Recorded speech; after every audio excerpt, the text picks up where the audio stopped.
J'aimerais aujourd'hui vous parler de la guerre d'adoration. Alors, qu'est-ce que la guerre d'adoration? Ça peut être un gros mot pour certains. Qu'est-ce qu'on a en guerre? Pourquoi la guerre? Et puis pourquoi l'adoration?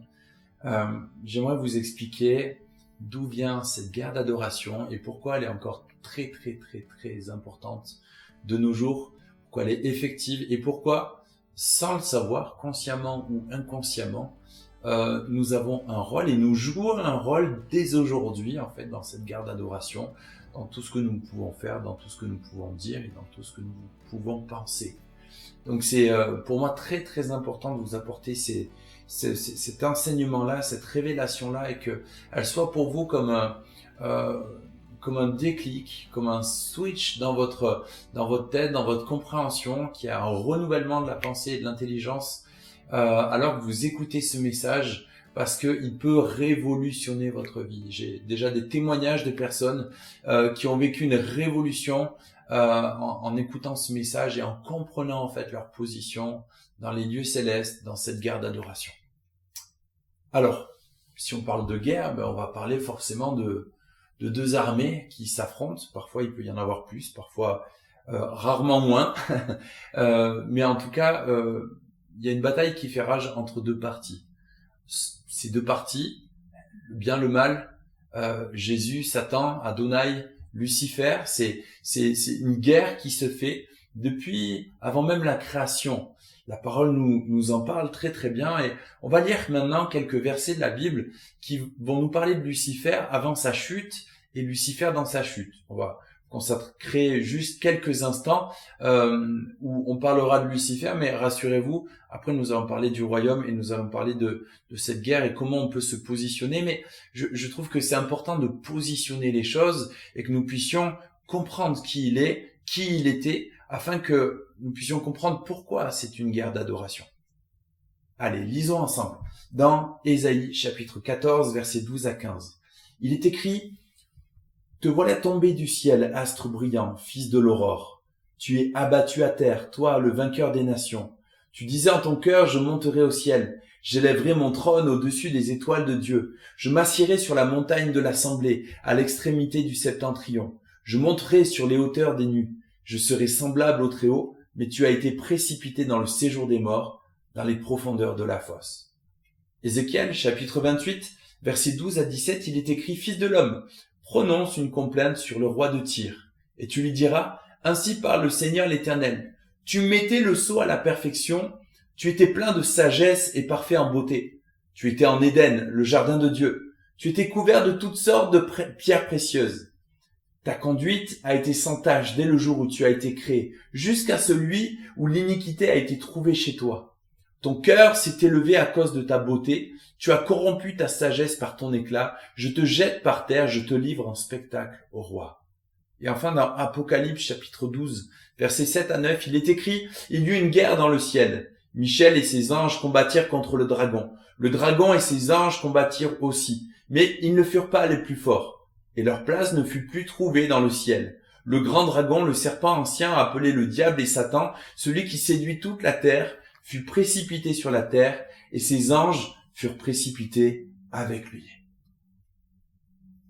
On comprend dans la parole de Dieu que Lucifer était un ange. Plutôt, vous savez, il y a une hiérarchie au niveau des anges. On a les anges, les archanges, les séraphins et les chérubins. Et Lucifer était un séraphin. Un séraphin qui se trouvait au service de Dieu. Il était considéré comme l'un des plus beaux, l'un des plus grands, l'un des plus puissants anges du ciel. Les séraphins sont considérés comme des anges de haut rang dans la parole de Dieu et ils sont chargés de louer et d'adorer Dieu. Dans Ésaïe, ils sont décrits comme ayant 6 ailes avec 2 ailes couvrant leur visage, 2 couvrant leurs pieds et 2 qu'ils utilisent pour voler. Et ils sont souvent associés à la pureté, à la lumière et à la gloire. Et en réalité, Satan, Lucifer, alors qu'il servait Dieu, il servait la présence de Dieu, il était là comme il était un reflet de la gloire de Dieu. C'est-à-dire que les anges pouvaient voir la gloire de Dieu se refléter sur Lucifer. Et Lucifer, dans ce temps où il était là au service de la gloire de Dieu, et il profitait de cette gloire que tous les anges pouvaient apporter à Adonai. Et ce temps-là, Lucifer a volé dans son cœur, il a volé la gloire de Dieu, il a commencé à vouloir usurper la place de Dieu, prendre la place de Dieu et lui voler la gloire.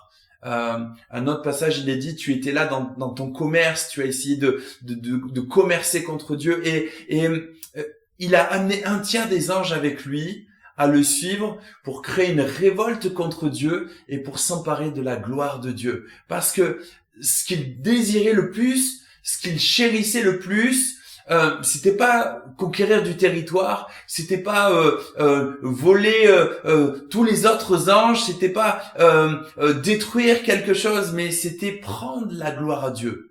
Parce que Lucifer avait compris que tout était une question d'adoration, tout était à propos de la gloire, tout était à propos des autels d'adoration qu'on peut élever dans nos vies. Ça, c'est important de le comprendre. Depuis la chute, une grande guerre a lieu. Donc, Satan a été ensuite chassé, donc du ciel, et c'est ce qu'on appelle la chute de Satan. Et depuis ce temps, il y a une grande guerre entre Dieu et Satan, entre le bien et le mal. Cette guerre spirituelle est principalement une guerre d'adoration.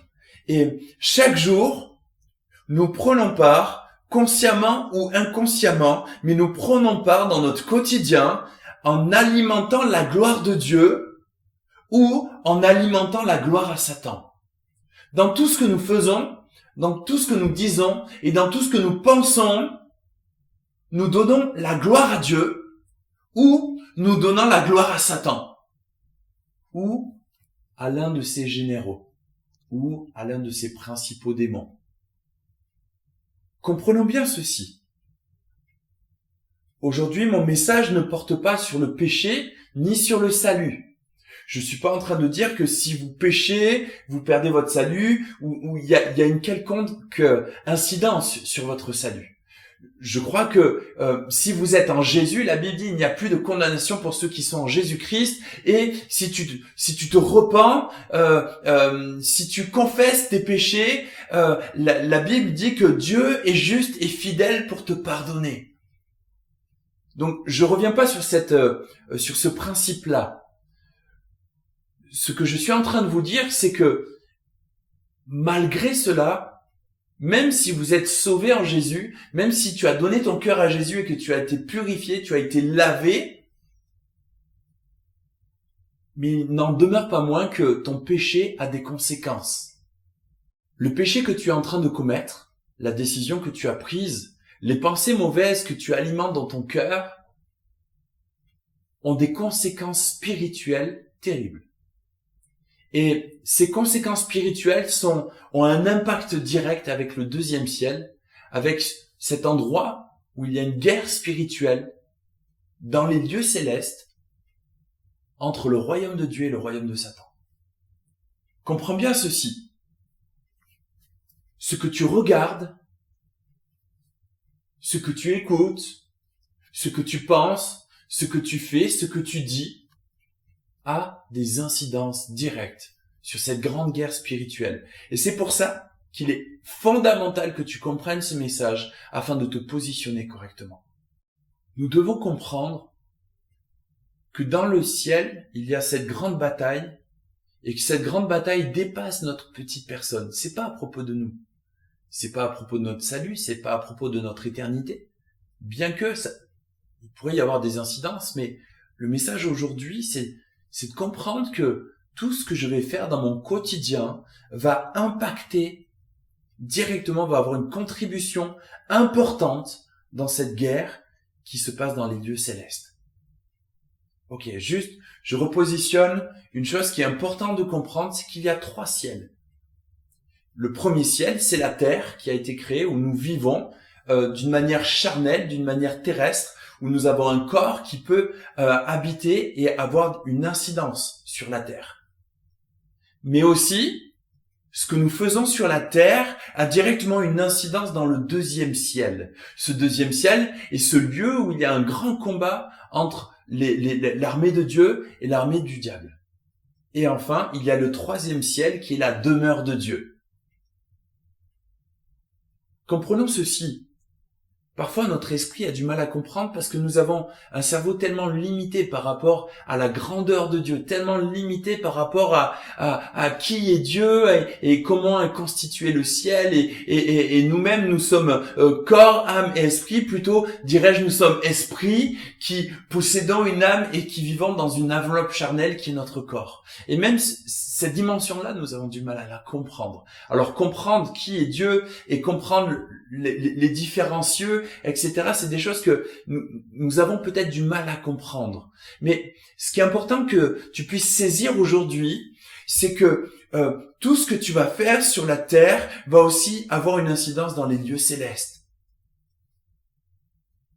Quand je parle mal de mon voisin, de ma voisine, de mon frère, de ma sœur, de mon pasteur, d'un autre ministère, de mes enfants, de mes parents, peu importe quel individu. Quand je parle mal, quand je juge, quand je condamne, quand je porte des accusations, quand je lance des paroles de malédiction, ça a une incidence directe dans les lieux célestes. Afin d'aller un petit peu plus loin et comprendre cette grande guerre spirituelle, j'aimerais vous partager quelques instants une expérience assez particulière que j'ai vécue à l'âge de 16 ans. À l'âge de 16 ans, j'étais donc chez des amis qui m'hébergeaient pendant un stage en entreprise où la personne qui m'hébergeait donc était le chef d'entreprise chrétien et donc j'étais chez lui, chez son épouse et les enfants. Et alors que j'étais là, on était en fin de soirée, on venait de finir de dîner. Et tout de suite après manger, lui est parti pour se reposer assez vite parce que c'est quelqu'un qui se lève vraiment très tôt et donc il se couche aussi relativement tôt. Et juste après manger, il est parti pour se reposer. Et donc je suis resté là à aider donc cette dame à terminer de débarrasser. Je l'ai aidé dans ces choses-là et puis ensuite nous avons tout de suite parlé des choses de Dieu et nous aimions partager, glorifier Dieu, raconter des expériences, raconter ce que Dieu avait fait dans nos vies, des témoignages qui glorifiaient Dieu et j'aimais particulièrement son cœur. C'est quelqu'un qui vient d'Amérique du Sud et son cœur était vraiment tourné vers Dieu avec une soif de Jésus. Et j'aimais ces moments où je partageais avec elle parce que nos cœurs étaient vraiment en connexion avec l'Esprit Saint et nous partagions vraiment dans nos entrailles, on sentait la ferveur, la passion qui jaillissait dans nos cœurs. Et alors que j'étais en train de parler avec elle, mon esprit est comme sorti de mon corps et a commencé à flotter dans la pièce. Croyez-moi, j'avais jamais entendu parler de ça auparavant. Je ne savais pas ce que j'étais en train de vivre. J'ai appris plus tard que ça s'appelle un enlèvement spirituel. Et j'ai appris par la suite que d'autres personnes avaient vécu ces choses-là. D'autres prophètes étaient aussi montés dans le ciel, avaient vécu des expériences un peu similaires. Mais à cette époque-là, je n'étais au courant de rien de toutes ces choses-là. D'ailleurs, je me rappelle, alors que je flottais dans un coin de la pièce, j'étais en train de me voir, en train de discuter avec cette femme, et j'étais en train même de penser dans mon esprit, j'étais en train de me dire, mais qu'est-il en train de se passer? Je ne comprends pas. Et j'étais en train de me voir, en train de parler, et donc mon esprit était élevé, mais mon corps et mon âme étaient toujours là, en train de parler avec cette personne, en train d'interagir et d'agir. C'était assez étonnant. Et instantanément, je suis monté dans le ciel. Et là, dans le ciel, j'ai commencé par planer. J'étais en haut des nuages et je volais dans les nuages. J'étais accompagné. Il me semble que c'était un ange. Je sentais une présence avec moi qui m'accompagnait pendant ce voyage. Mais je ne me rappelle pas et ça n'a jamais été clair de qui était avec moi. Mais je sais qu'il y avait quelqu'un qui m'accompagnait pendant ce temps-là.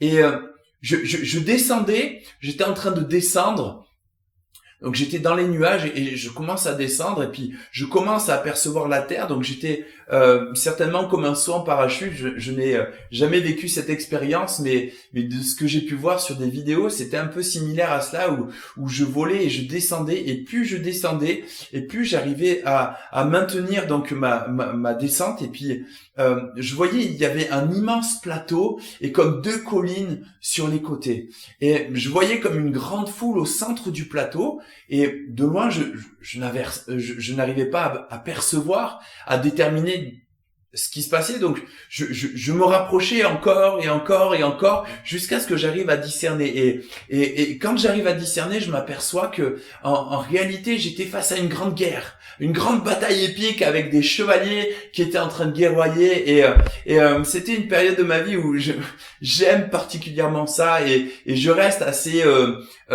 touché par les histoires qu'on raconte des chevaliers qui guerroient sur leur honneur pour une cause et qui sont prêts à donner leur vie pour une cause. Et j'ai toujours été assez adepte de ce genre de films et de romances, de faits chevaleresques où un homme par sa seule force a réussi à tenir une position, et puis à la fin il a donné sa vie. Et j'ai toujours été assez friand de ces choses-là, et je me rappelle qu'alors que j'étais dans cette vision-là, je me dis mais waouh, il y a un grand combat, super. Et puis ça me semblait tellement réel, tellement j'étais comme si aujourd'hui je mettais un casque de réalité virtuelle et j'étais là plongé dans cette grande bataille épique. Mais rassurez-vous, j'ai déchanté très vite.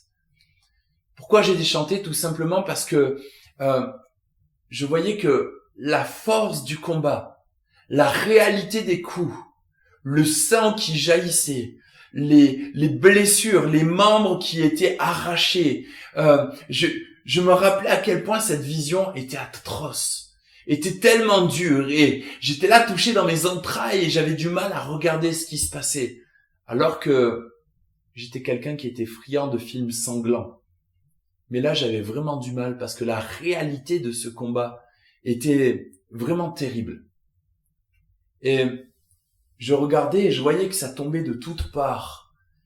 Aussi bien d'un camp que dans l'autre, je voyais il y avait des blessés de partout, il y avait et je remarquais la dureté de ce combat, et assez vite, je décida de m'écarter du combat. Il faut savoir que dans cette vision, dans ce temps-là, j'étais comme spectateur de ce qui se passait. Je n'étais absolument pas acteur. Et j'étais traversé par les personnes, j'étais vraiment spectateur, et à ce moment-là, la scène était tellement grave, tellement difficile à regarder que je décidais de monter sur une première colline. Et je me dis mais je vais aller sur la colline, assurément je vais pouvoir voir de plus haut.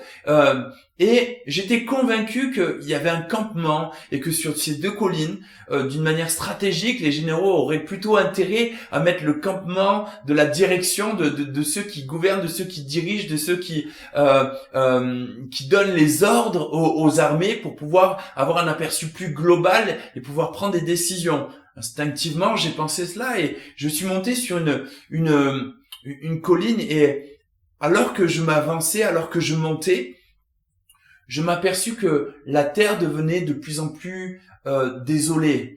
La forêt avait été brûlée, tout était calciné. J'entendais des corbeaux. Je voyais, tout est devenu noir et sombre. Et la terre même était marquée. Et j'étais là dans cet endroit qui me faisait frémir, qui me rendait vraiment malade, vraiment me rendait mal à l'intérieur de moi. Et j'entendis d'un coup comme des éclats de voix, comme une voix qui parlait fort et qui commençait à donner des ordres, et ces éclats de voix venaient d'un endroit, et je commençais par curiosité à vouloir m'approcher de cet endroit, et je vis une immense tente qui était là avec plusieurs personnes qui étaient là, qui parlaient, et j'entendais une voix forte qui donnait des ordres, qui donnait des directions, des directives. Et alors que je m'approchais de la tente, alors que j'arrivais à seulement quelques mètres de la tente, d'un coup je reconnus, c'est comme si mon esprit a reconnu la voix, et là d'un coup j'étais comme terrorisé, je me suis recroquevillé sur moi-même juste au pied de la tente, et j'étais là comme si je venais de comprendre ce qui se passait et où j'étais. en un claquement de doigts, je compris que c'est comme si mon esprit s'était ouvert, comme si je comprenais maintenant que j'étais dans cette guerre spirituelle entre le bien et le mal, et que j'étais là au pied de la tente de Lucifer, où il était en train de donner des directives, des directions à ses généraux. Il était en train de donner des ordres. Là, vous allez combattre telle personne. Là, vous allez vous acharner sur telle position. Là, on va prendre autorité sur cette ville. Là, on va amener des serviteurs de l'occulte, qui pratiquent l'occultisme. On va les amener là sur cette ville. Là, ici, on va amener la franc-maçonnerie qui va prendre des positions, qui va élever des autels d'adoration. Et alors que j'entendais tout cela, je frémissais à l'intérieur de moi et j'avais qu'une crainte, c'était qu'on me trouve ici. Alors assez rapidement, je me relevais et je décidais de traverser et d'aller plutôt sur l'autre colline. Et là, je retraversais cette bataille et je commençais à regarder avec un autre regard, parce que c'était plus le regard de celui qui observe et qui se demande où il est, mais j'avais un autre regard en tant qu'enfant de Dieu de regarder le combat, et je m'aperçus que l'armée du diable était beaucoup plus nombreuse que l'armée de Dieu.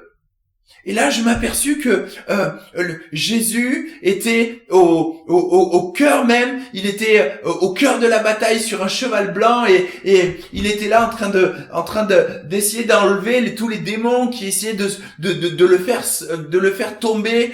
Je voyais des hordes de démons arriver et attaquer de partout, et je voyais très peu de chrétiens qui tenaient la position. Alors, je me dis, mais il faut que j'aille absolument chercher du renfort. Et alors que je traversais, je regardais et je voyais de plus en plus de chrétiens tomber, je voyais certains se relever et malgré les blessures continuer à aller au combat, mais vraiment je voyais qu'il manquait du monde. Et j'arrive au bout de cette bataille, et je me dis vite, je vais chercher des renforts. Il doit y avoir des renforts. C'est pas possible que l'armée de Dieu soit si peu nombreuse dans le combat. Et là, j'arrivais, donc je commence à monter l'autre colline, et je me hâtais parce que je criais les renforts, où sont les renforts, où sont les renforts. Et là, d'un coup, je me trouvais face à une immense muraille. Et les amis, cette muraille était vraiment incroyablement grande. Je pouvais mesurer ni la longueur, ni la hauteur, ni la profondeur. Elle était éclatante, et alors que j'arrivais, je passais comme au travers d'une grande porte qui était semi-ouverte, et là je rentrais dans le campement de l'Éternel, et je criais, mais où sont les renforts? Et je cherchais, et tout était démesuré, tout était grand, et je n'arrivais pas à me repérer, et alors je crie, mais où sont les renforts? Et là, instantanément, comme si j'avais été téléporté, transporté par l'esprit, je me trouve face à une immense porte, face à un immense bâtiment, et une porte gigantesque devant moi. Là, j'avançais la main comme si je pouvais ouvrir cette porte juste immense, et la porte s'ouvrit, alors que ma main arrivait presque à la toucher. La porte s'ouvrit. Et là, je rentrais dans cette pièce qui était encore, on pouvait pas la mesurer. Je ne pouvais pas ni apercevoir le plafond, ni les murs sur les côtés, ni la profondeur en face, tellement la pièce était grande. Et dans cette pièce, je voyais une immense armée. Une immense armée. Une armée qu'on ne pouvait pas compter. Une armée où les fils et les filles étaient là, préparés, avec des tenues, avec des armures, des épées, et cette immense armée était juste en train de s'entretuer. Oui, les amis, vous avez bien entendu.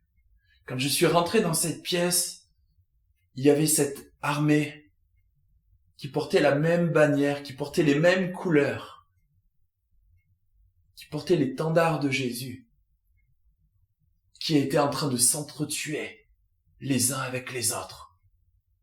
Et face à cette vision, je pouvais pas résister. Je pouvais pas comprendre. mon esprit était trop limité pour comprendre à l'époque ce que je voyais et je me rappelle que je ne voulais pas comprendre et je voulais pas accepter la vision et je criais non, non, non, c'est pas possible, c'est pas possible et sortez-moi de là, je criais sortez-moi de là, sortez-moi de là et je me rappelle que j'étais là en train de m'arracher les cheveux et je disais non, non, c'est pas possible et je me faisais mal comme si je voulais vraiment me réveiller, sortir de ce mauvais rêve. Et là, à ce moment, j'entends l'esprit qui me dit regarde mieux, écoute mieux. Et alors que je me calmais et que je réouvris mes yeux, j'entendais à nouveau et je voyais des gens habillés comme vous et moi qui étaient là en train de discuter les uns avec les autres. Et j'entendais, as-tu regardé celui-ci? As-tu vu comment il est habillé, comment il est venu à l'église? Et celui-là, ce rétrograde qui ne vient plus aux réunions. Tu as entendu tel pasteur? Oh là là, ce ministère-là, oh non, non, mais il pousse les gens qui tombent, là, ils appellent ça le repos de l'esprit, et celui-ci, il a pas compris ça, et celle-ci, et là, j'ai commencé à entendre des jugements, j'ai commencé à entendre des condamnations, j'ai commencé à entendre des paroles de malédiction, j'ai commencé à voir combien le peuple de Dieu se trompe de combat, et est plus préoccupé à défendre sa position, ce qu'il croit avoir compris de la parole de Dieu, ce qu'ils croient avoir compris de la vérité. Et là, ce peuple qui était en train de s'entretuer et de se battre pour des fonds de doctrine, pour des problèmes de croyance, pour des problèmes de position, sur pourquoi cette église a mis une réunion à cet endroit alors que nous on a déjà une réunion, pourquoi ces frères et sœurs sont partis de l'église pour aller là-bas. Et là je commence à entendre tellement de choses et tellement de choses et tellement de choses. Et je parle des églises, mais je veux parler aussi à ceux qui ont quitté les églises à cause de la rébellion, mais aussi à cause de l'abus spirituel de certaines autorités, à cause des blessures dans l'âme. Et mes amis, je fais partie de ces gens-là qui se sont écartés un temps de l'église à cause des blessures, à cause de ce que Dieu a pu créer, susciter, à cause de certaines paroles de ministères, de personnes d'autorité, quand ils déclarent la malédiction, quand ils te demandent de te taire, quand ils brisent ton identité, quand ils brisent ta destinée, à cause de paroles religieuses, à cause de l'esprit de Jézabel, à cause d'une autorité dont ils ont abusé. Il y avait tout cet ensemble, là, dans ce lieu. Et alors que j'entendais ça, je me mis à genoux et je commençais à pleurer. Et là, l'esprit m'a comme élevé, et je suis monté en hauteur, et j'ai dépassé le plafond, j'ai dépassé cette pièce, et je suis revenu sur les hauteurs où je pouvais avoir un aspect global de la situation. Et l'esprit me disait, regarde le cœur du combat. Trop peu sont là pour combattre avec Christ. Beaucoup se trompent de combat. Rappelez-vous ce que Paul disait, combat le bon combat de la foi. Et l'esprit me montrait et me dit, regarde, dans le camp de l'ennemi, il n'y a pas une seule recrue, il n'y a pas un seul démon qui n'est pas en train d'être à sa position pour guerroyer. Ils sont tous présents au combat. Seuls Lucifer et ses généraux pour donner les ordres sont là dans ce campement. Alors qu'une armée inimaginable est là, est prête pour un réveil. Mais elle n'est pas focalisée sur le bon combat. Elle est focalisée sur sa paroisse. Elle est focalisée sur elle-même. Elle est focalisée sur ses blessures. Elle est focalisée sur sa justice. Et la vision s'arrêta là et je revins instantanément dans mon corps et j'étais toujours en train de discuter avec cette dame et là je me suis arrêté, je lui dis écoute Liliane, je dois partir, je dois aller me coucher maintenant. Je viens de vivre quelque chose que je supporte pas et il faut que j'aille me coucher. Et J'ai passé une partie de la nuit à pleurer et à pleurer et à pleurer. Et en rentrant, quand j'ai voulu parler de ces choses, la première chose qu'on m'a dit, c'est tais-toi. Ne dévoile pas ces choses-là. Tais-toi. Les gens ne pourraient pas comprendre. Et l'Esprit aujourd'hui me dit c'est l'heure, c'est le temps que tu puisses dévoiler ces choses-là et l'importance de prendre notre position. J'aimerais que tu comprennes que il y a une guerre d'adoration. Cette guerre qui se déroule dans les lieux célestes est une guerre liée à l'adoration. Et tu y prends part à chaque jour, dans ton quotidien, dans tout ce que tu dis, dans tout ce que tu fais, dans tout ce que tu penses.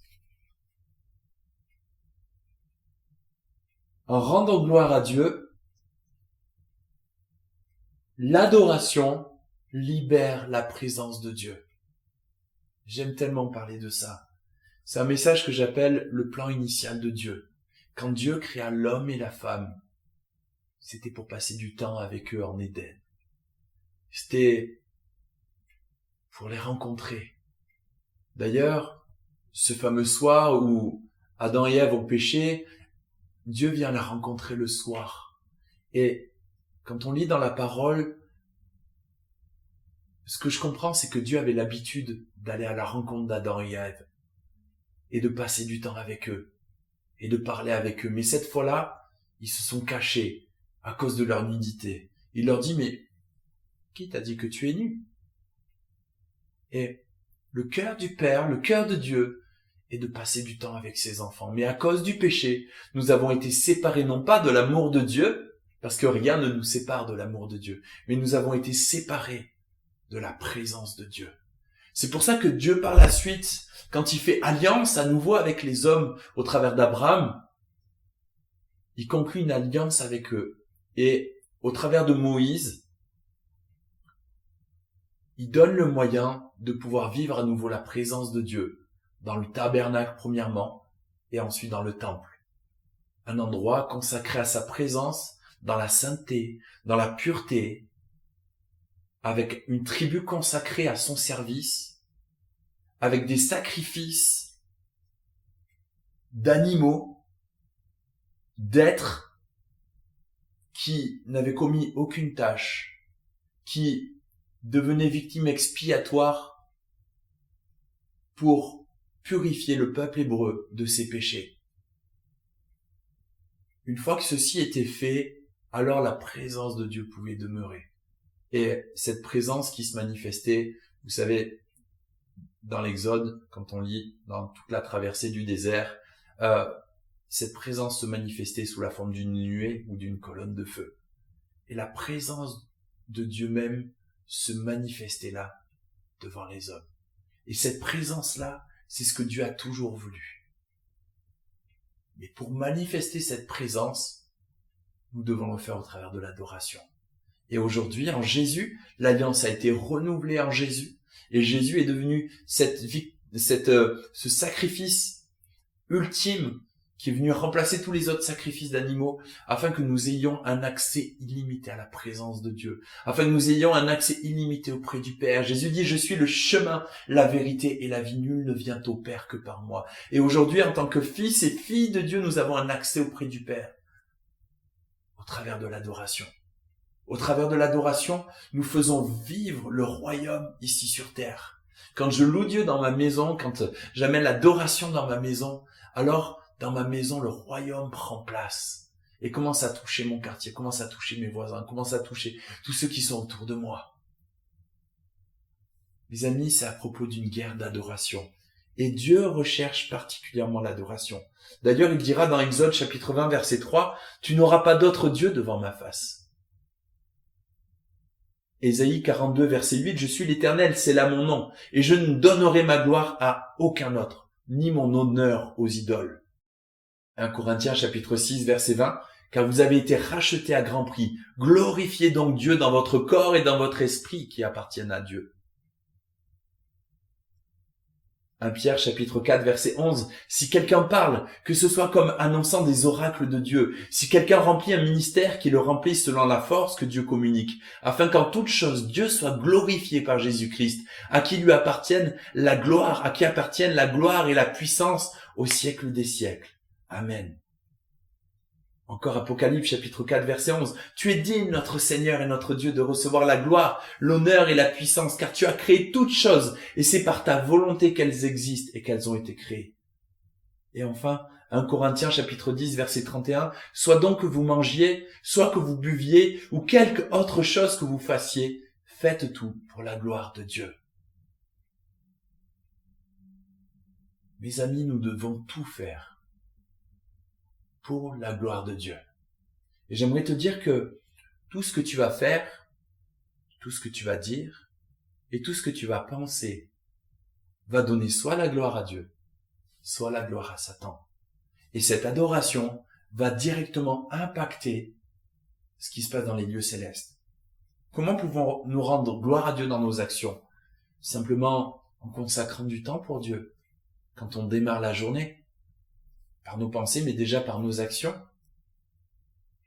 en lisant la parole, en étudiant la parole, en nous efforçant de vivre selon les commandements, selon les enseignements de la parole de Dieu, en reconnaissant Dieu comme la source de tout ce que nous avons, de tout ce que nous possédons et de tout ce que nous sommes, et en lui rendant grâce en toutes circonstances.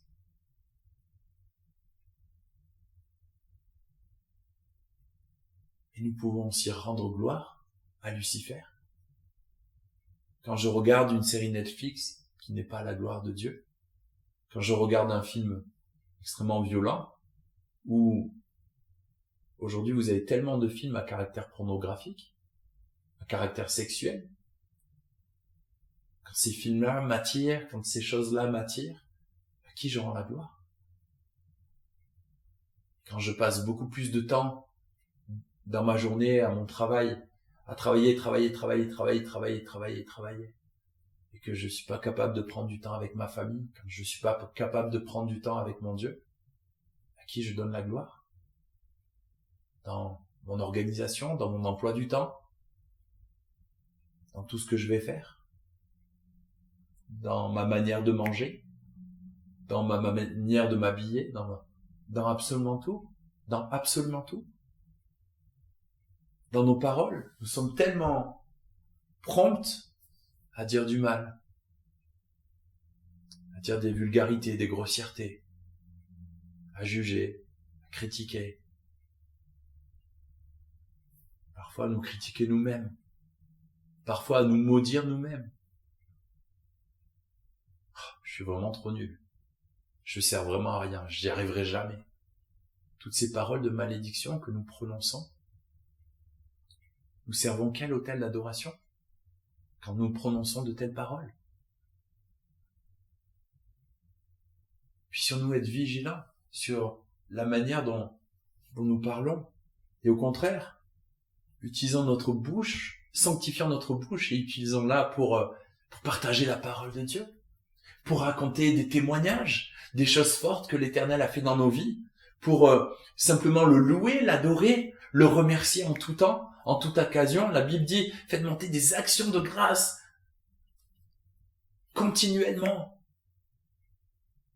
Nous pouvons bénir, nous pouvons encourager, nous pouvons soutenir, nous pouvons être des objets de bénédiction. Bien évidemment, nous pouvons parler par l'esprit avec le parler en langue, recevoir des paroles prophétiques, des paroles de connaissance, libérer la parole de Dieu. Toutes ces choses sont excellentes et ne sont pas destinées qu'au ministère, qu'au pasteur, mais pour chaque disciple de Jésus-Christ. Comment lui rendre gloire dans nos pensées? Dès le matin, je me lève et j'ai la pensée de Dieu. Je veux m'efforcer quand je me couche que ma dernière pensée lui revienne et lui dire, mais Seigneur, préserve-moi que dès que je me lève, je puisse penser à toi. Avoir des pensées qui sont toujours tournées vers Dieu. Seigneur, crée en moi un esprit bien disposé, dit la parole. que mes pensées soient toujours focus sur toi, que je puisse bannir toutes les mauvaises pensées. Ou quand l'ennemi vient me suggérer des choses, je les bannis, je les refuse, je les rejette, je m'y oppose fermement, parce que je ne peux pas accepter de telles choses.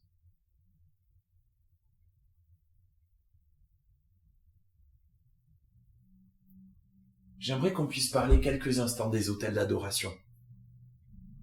Un autel d'adoration est un lieu de culte où l'on offre des sacrifices à Dieu. Cependant, un autel peut être aussi un lieu où l'on adore autre chose que Dieu. Et dans nos vies, il y a un autel d'adoration. Et parfois, nous brûlons des choses sur cet autel pour l'Éternel et parfois pour Lucifer.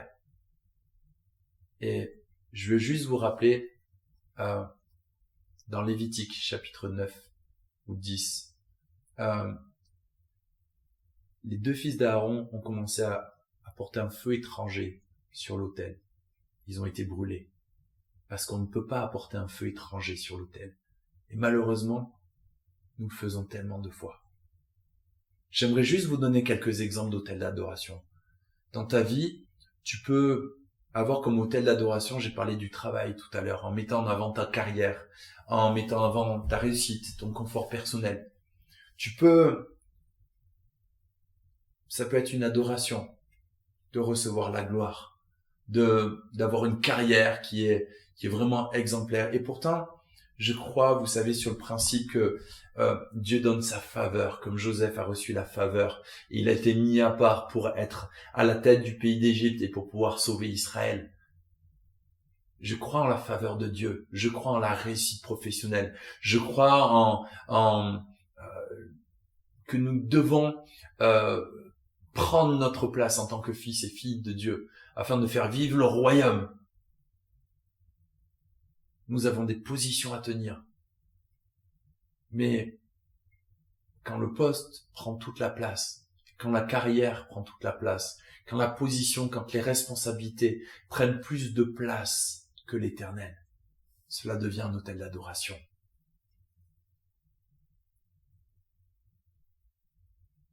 Nous pouvons mettre nous-mêmes nos désirs, notre volonté, nos ambitions avant Dieu, nos rêves avant Dieu. Seigneur, oui, écoute, moi je veux bien obéir à ta parole, mais voilà, j'ai ça que je veux faire dans ma vie, et puis ça ne bougera pas, ça ne branchera pas. Là, tu es en train de t'adorer toi-même, tu es en train d'adorer tes projets, tu es en train d'adorer qui tu es. Ta propre volonté prend plus de place que la volonté de Dieu. Un autre autel d'adoration, notre désir d'être approuvé par les autres. Ce désir de reconnaissance, d'être reconnu. Quand nous recherchons constamment l'approbation des autres et que nous mettons leur opinion au-dessus de l'opinion de Dieu, c'est aussi un autel d'adoration. Notre consommation excessive de médias, de multimédia, de divertissement, que ce soit les films, la télévision, que ce soit les jeux vidéo, que ce soit tous ces hobbies que nous mettons avant Dieu. Un autre autel d'adoration, ça peut être ton sport. Ton sport, tu t'entretiens physiquement et c'est très très très très bon de le faire, mais si ton sport prend toute la place dans ta vie, c'est que tu en as fait un autel d'adoration. Un autre autel d'adoration, c'est la médecine. Quand la vie des médecins et le fait de prendre un Doliprane est pour toi beaucoup plus important que déjà commencer par prier pour que Dieu te guérisse, c'est que déjà tu as fait un autel d'adoration. Quand la vie des médecins est primordiale dans ta vie et tu cours à avoir tous les avis des médecins dès que tu as quelque chose, il y a comme une euphorie qui fait que tu dois aller voir les médecins et tu n'as même pas commencé par consulter le divers médecin. Il y a un dérèglement, il y a un déséquilibre. C'est parce qu'il y a un autel d'adoration dans ta vie. Notre obsession pour notre apparence physique, pour notre santé, toutes ces choses qui nous dérèglent complètement, qui font que nous manquons le but, sont des autels d'adoration. Et J'aimerais juste te dire que ce que tu fais dans ton quotidien va impacter directement les lieux célestes. Quand tu critiques quelqu'un d'autre, quand tu critiques un frère, une sœur, un ministère, c'est comme si dans les lieux célestes, tu te positionnais juste derrière lui et que tu lui plantais un coup de couteau dans le dos. Et son esprit est meurtri. Quand Dieu te dit, va voir cette personne et prie pour elle. Assurément, je veux faire quelque chose. Mais par peur, par crainte que Dieu n'opère pas le miracle ou par manque d'investissement en disant, mais appelle plutôt un autre. C'est comme si il y avait un régiment dans les lieux célestes et Dieu t'envoyait là pour conquérir, pour prendre une position de l'ennemi et simplement tu as fait un repli, tu es parti. Ça s'appelle une désertion. Et peut-être même que d'autres t'ont suivi. Et que le campement qui devait être pris n'a pas pu être pris parce que tu n'as pas tenu ta position.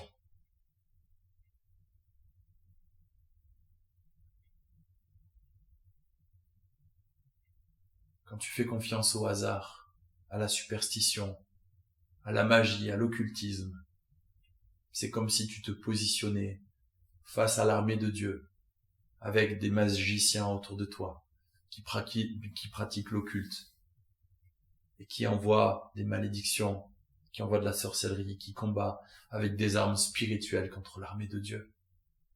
Parce qu'il y a un problème de positionnement dans l'armée. J'aimerais te demander où te situes-tu dans l'armée. Simplement ferme les yeux quelques instants et examine en toi-même. J'aime David quand il dit « Sonde-moi, ô Dieu, connais mon cœur. Regarde si je suis sur une mauvaise voie. » Sur quelle voie es-tu aujourd'hui?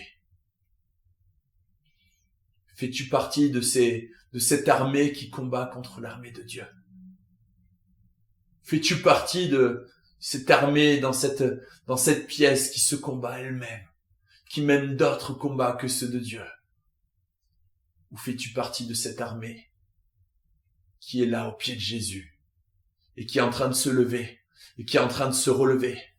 Fais-tu partie de ce régiment de renfort qui est en train de retourner auprès de la bataille, auprès du combat, pour venir soutenir Christ et renverser et gagner du territoire et gagner des combats, pour arracher les âmes, pour guérir les malades, pour chasser les démons? Où es-tu dans la bataille? Où es-tu dans la bataille? J'aimerais juste lire dans Juge, chapitre 6, versets 25 et 26. La même nuit, l'Éternel dit à Gédéon, prends le jeune taureau de ton père et un second taureau de 7 ans, renverse l'autel de Baal qui est à ton père et abat le pieu d'Achéra qui est au-dessus. Puis tu bâtiras un autel à l'Éternel ton Dieu, au sommet de ce rocher, là où se trouve l'air. Tu prendras le second taureau et tu l'offriras en holocauste avec le bois du pieu d'Achéra que tu abattras. Gédéon, qui était le plus petit de sa famille. Sa famille était la plus petite de sa tribu et sa tribu était la plus petite d'Israël. Dieu l'a sollicité. L'ange de l'Éternel est venu le chercher afin de lever une armée d'hommes et de femmes courageux qui veulent se lever pour prendre part au combat. Et j'aimerais te dire, Gédéon, lève-toi. Gédéon, lève-toi. Sors de ton impasse. Relève-toi. Abat les faux autels d'adoration. Abat les autels de ta maison. Abat les autels qui ont été érigés par tes pères. Abat les autels qui ont été érigés par tes églises, par tes mouvements. Toutes les fausses doctrines, tous les faux enseignements, tous les jugements, les critiques. Cette voie que tu as prise d'élever des autels d'adoration qui ne sont pas dédiés à l'Éternel. Puissions-nous nous lever aujourd'hui et commencer à prendre la massue et à détruire, et à détruire, et à détruire, et à détruire les autels d'adoration dans nos vies. Tous ceux qui ne sont pas destinés à Adonai. J'aimerais prier pour toi maintenant. Père, je prie dans le nom de Jésus que Saint-Esprit, tu puisses susciter des hommes et des femmes qui se lèvent, comme Gédéon s'est levé, pour abattre les autels d'adoration. Père, je prie qu'il y ait une onction particulière qui descende maintenant sur tous ceux qui écoutent cette vidéo. Je prie que des manteaux d'autorité descendent. Je prie qu'il y ait une autorité spirituelle particulière, un manteau d'autorité qui descende sur toute personne qui entend ce message et qui accepte par la repentance et qui dit: Seigneur, pardonne-moi parce que j'étais à côté. Pardonne-moi parce que j'ai tué l'armée de Dieu. Pardonne-moi parce que je n'avais pas la bonne position. Pardonne-moi parce que je n'étais pas aligné avec ton royaume. Pardonne-moi parce que j'ai élevé des autels d'adoration qui ne sont pas à ta gloire. Laisse-moi juste revenir à toi. Jésus, purifie-moi, sanctifie-moi par ton sang précieux. Je renonce à toutes ces mauvaises pratiques. Je renonce à toutes ces idoles dans ma vie. Je renonce à ces autels d'adoration. Je renonce à tout ce qui prend plus de temps que le temps que j'ai avec toi. Je renonce à tout ce qui prend mon argent alors que je suis incapable de donner pour ton royaume. Je renonce à toutes ces choses. Et je reviens à Jésus. Je reviens à Jésus. Et au travers de la croix, je passe cette porte. Je passe au travers du voile, je passe au travers du corps de Jésus, je passe au travers du sang de Jésus qui ont été donnés pour moi afin d'entrer dans les lieux célestes et de prendre position avec ce régiment, ce renfort qui sort maintenant de cette salle et qui vient renforcer l'armée de Dieu pour combattre le bon combat. Alléluia.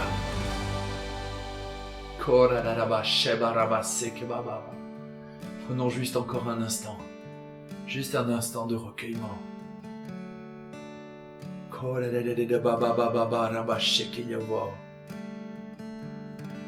Nous appelons ton esprit.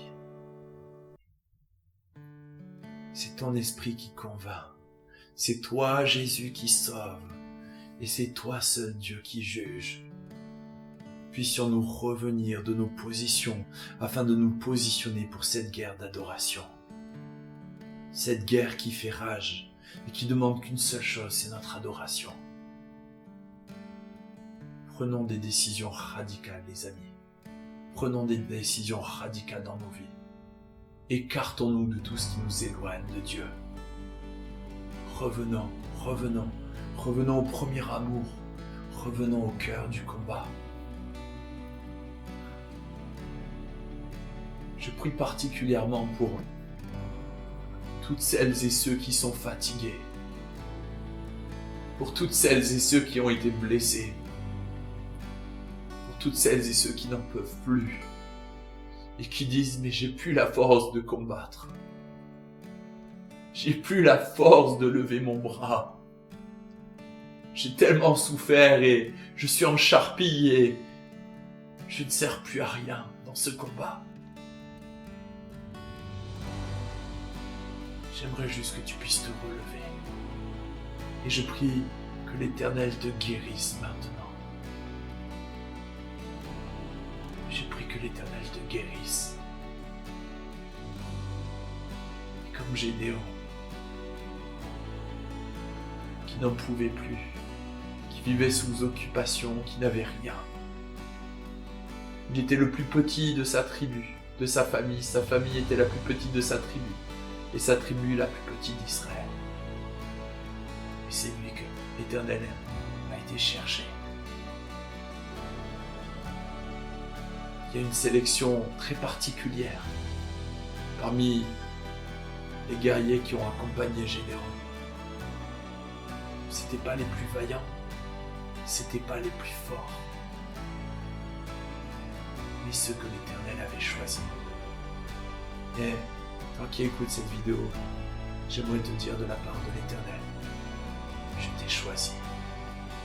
Je t'ai choisi afin de lever l'armée de Gédéon. J'aimerais parler aux Gédéons. Levez-vous. Il est l'heure de lever l'armée. Il est l'heure de se positionner au combat et de lever une armée de Gédéon. Partage ce message autour de toi. Lève une armée. Commence à ouvrir ta maison. Commence à inviter des gens chez toi, juste pour chercher la face de Dieu, juste pour chercher l'enseignement de Dieu, juste pour chercher la présence de Dieu. Regroupe-toi avec tes amis, avec ta famille. Commence à ouvrir les maisons et qu'il y ait une vague de maisons qui s'ouvre partout en France et partout dans la francophonie et dans le monde entier. Afin que l'armée reprenne sa position. Car l'heure vient et Jésus revient bientôt. Soyons prêts.